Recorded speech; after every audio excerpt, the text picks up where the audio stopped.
ஈரோடு மாவட்டம் பவானி அருகே குப்பிச்சிபாளையம் அரசு உயர்நிலைப் பள்ளியில் மின்சாரம் தாக்கி 6ஆம் வகுப்பு மாணவன் உயிரிழந்த சம்பவம் அதிர்ச்சியை ஏற்படுத்தியுள்ளது.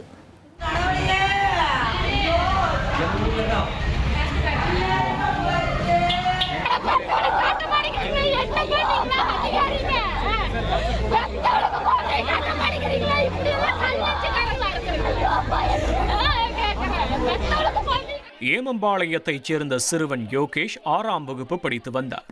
மதிய உணவு இடைவேளையில் டிஃபன் பாக்ஸை கழுவுவதற்காக சென்றபோது பள்ளி வளாகத்தில் அருந்து தொங்கிய மின்சார கம்பியை எதிர்பாராத விதமாக மிதித்துள்ளார். மின்சாரம் தாக்கியதில் தூக்கி வீசப்பட்ட மாணவனை ஆசிரியர்கள் மற்றும் பொதுமக்கள் மீட்டு மருத்துவமனைக்கு கொண்டு சென்றனர். ஆனால் வழியிலேயே மாணவன் உயிரிழந்ததாக மருத்துவர்கள் தெரிவித்தனர்.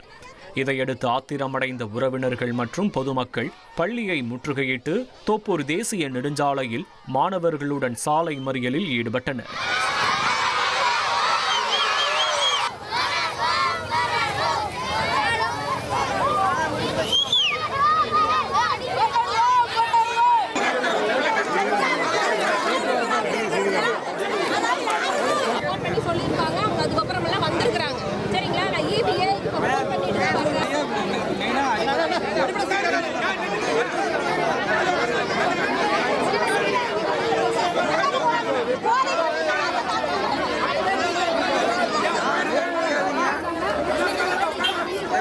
சம்பவம் தொடர்பாக மின்சாரம் மற்றும் வருவாய்த்துறை சார்பில் 3 விசாரணை குழுக்கள் அமைக்கப்பட்டுள்ளதாக மாவட்ட ஆட்சியர் கந்தசாமி அறிவித்தார்.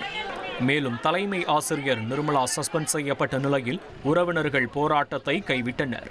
இன்று பள்ளிக்கு ஒரு நாள் விடுமுறை அறிவிக்கப்பட்டுள்ளது. இனி செல்லும் இடமெல்லாம் செய்தி.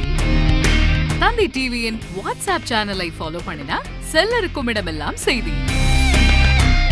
இதோ QR கோட் இப்பவே ஸ்கேன் பண்ணுங்க, ஃபாலோ பண்ணுங்க.